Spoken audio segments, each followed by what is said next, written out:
Trump's Korea hopes thrown into turmoil. Welcome, President Trump, to the infuriating, indecipherable game of North Korean nuclear diplomacy.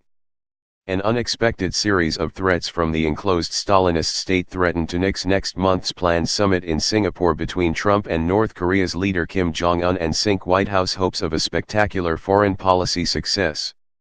The warning delivered a jolt of reality, underscoring that despite weeks of positive steps by North Korea and Trump's gusher of praise for Kim, the process of negotiating with the inscrutable state remains as treacherous as ever.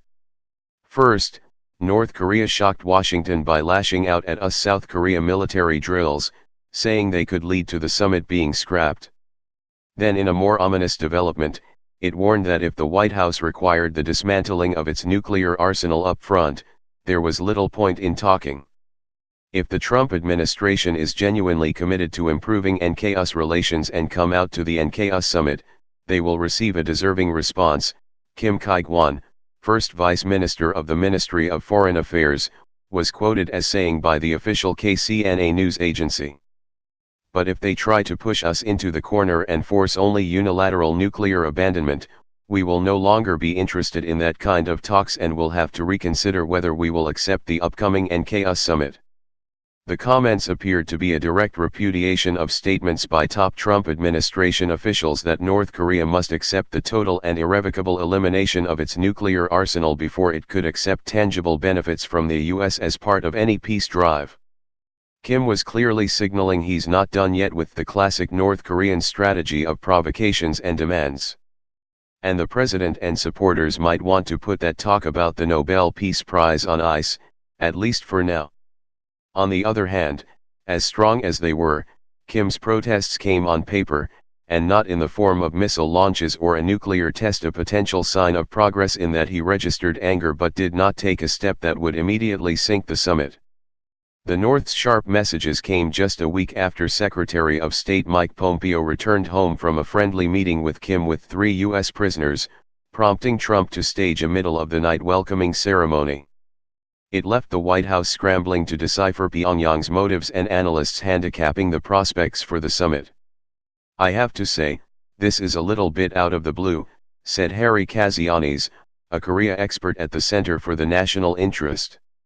"The North Korean pattern is to do provocations, whether it is tests of missiles or nukes, ask for negotiations, then string us along for months and years," he said. "But this time, they are not even getting to that point. They are already causing problems before we have the negotiation." North Korea's motives, North Korea's closed political system, and the difficulty of getting reliable intelligence from inside Kim's inner circle mean that explaining Tuesday's bombshell is guesswork. It's possible Kim wanted to send a shot across America's bow, and feels he has not got much in return for meeting South Korean leader Moon Jae-in, agreeing to see Trump, sending U.S. prisoners home, and offering to dismantle a nuclear test site.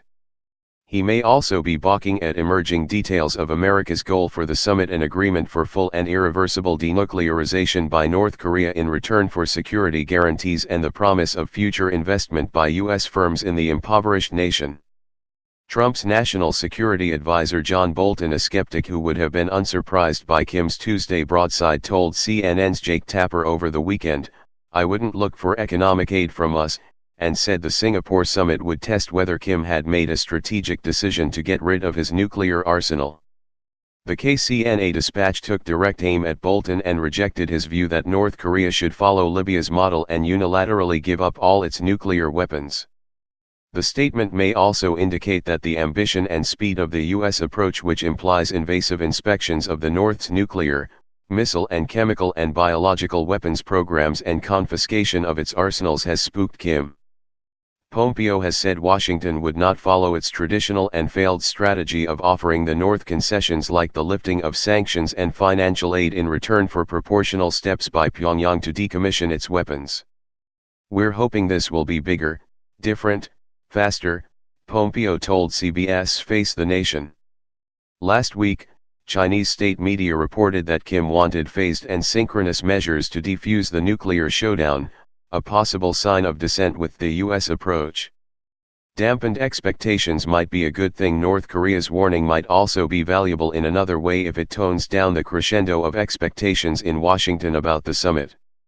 Trump has fired off a string of tweets in recent weeks touting progress, and supporters at a recent political rally chanted "Nobel, Nobel" at the president.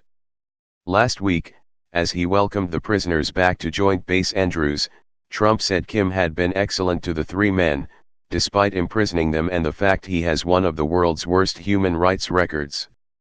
On April 24, Trump said Kim had been very open and I think very honorable.